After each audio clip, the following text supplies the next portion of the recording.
Hello, I'm Dr. Frank Messina, President of Advantage Educational Services and the primary facilitator at most of our seminars. I want to thank you for taking a few moments to watch this program and to familiarize yourself with our work.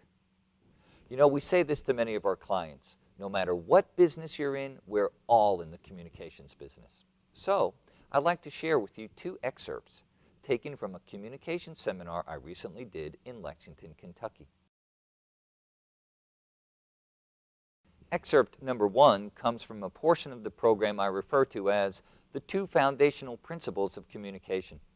Please watch this presentation of foundational principle number 1.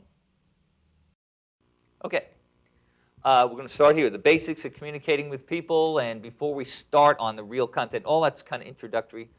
The first foundational principle number 1, we have 2 foundational principles, okay? I need you to fill in the blank. When people are at work, they should be working. Number 1 answer. I feel like Richard Dawson. Bing! Number 1 answer, 59%. Okay, what else? Focused. Productive. Determined. Yes? Yes? Yes? Yes. Boy, Barb, I got to work this crew. I know. All right. Now, I know that many of you are old enough to remember this. Do you remember this thing? All I really needed to know about how to live, and right? This poster was everywhere. Everything I ever needed to know about living, I learned in kindergarten.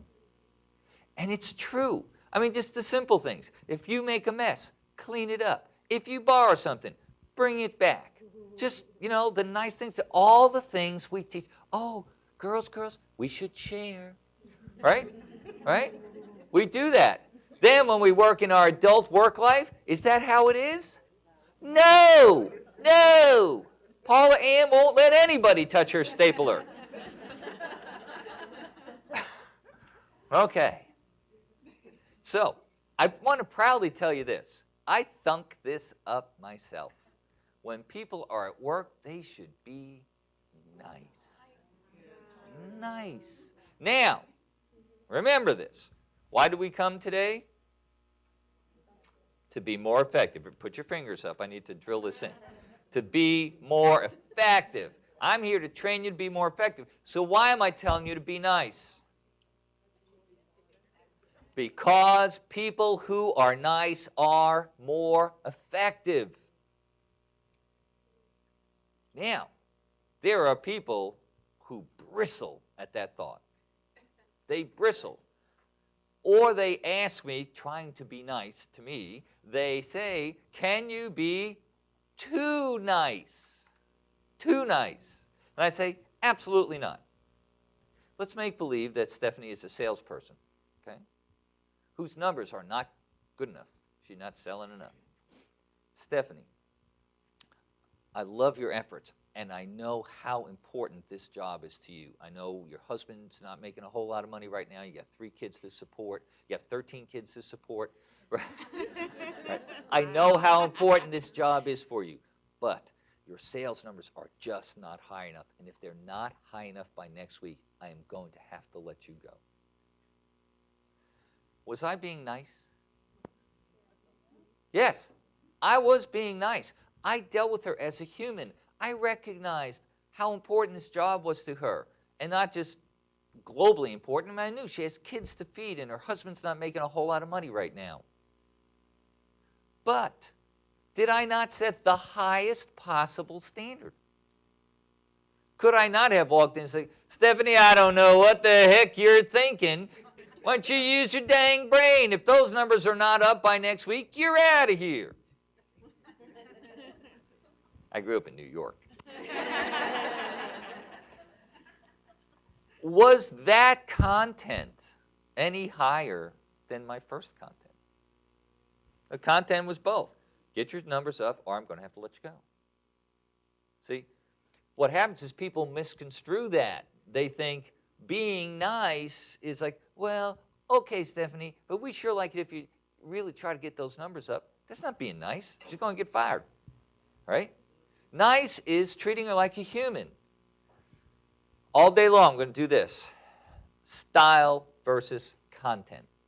Style versus content. Stay on the content. The content was, Stephanie, your numbers are not high enough. I'm going to have to let you go unless they get better by next week. Style is, you're a human. I'm really sorry this is happening to you. Okay? I hope you can see not only the importance of that principle, but the fact that to many business leaders, it seems counterintuitive. Next, I'd like to share with you a somewhat unusual perspective on the traditional communications model. I think you'll find it very interesting. This is the basic communication model. You all learned this at school somewhere, high school, whatever. Message, medium, receiver. All right, you've seen that? The message is the content. I'm not talking about content. You all know your content. You're professionals. You know what you need to communicate. That's the content. The medium is, how do I say it, right? And this is how we actually do the communication model. Let's hope they're smart enough to get it. I know what I want to say. I know how I want to say it. Let's hope they're smart enough to get it. But that's not how it should go. It should be, how do I say it so they can get it? And, in fact, we should reverse the model. I know what I want to say. Let me stop and think about my audience. How will they get it? That is how I will say it. That's the effective communication model. You know the golden rule? Somebody tell me the golden rule.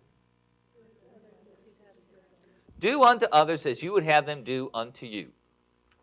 What is way better than the golden rule? Have it your way. Yeah. Somebody eats a lot of fast food. The platinum rule, which is, do unto others as they would have you do unto them. That's a reversal, isn't it? Look, Angela wants bullet points.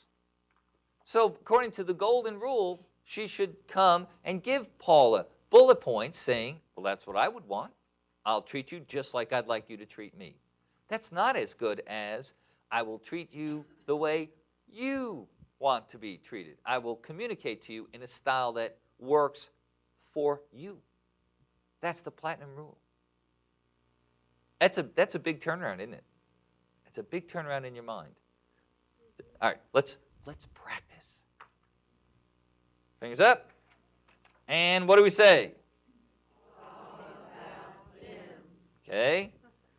Foundational principle number 1, when people are at work, they should be nice, because it is more effective. And when we communicate to other people, we need to remember it's all about them. Does that sound easy to do? No. No, that's not easy to do, to constantly adjust your communication style to them. That's not easy. That's counterintuitive. But that's what's effective. If foundational principle number 1 is, when people are at work, they should be nice, foundational principle number 2 is, it's all about them. You see, it doesn't really matter what you say. What matters is what they hear. I hope it's obvious that this revised version of the traditional communications model allows us to address people in ways in which they might actually grasp our message. Again, I'm Dr. Frank Messina, President of Advantage Educational Services, and I want to thank you for taking a few minutes to watch this program. If you have any questions, please feel free to contact us, and I hope that perhaps someday in the future we'll have the opportunity to work together. Thank you.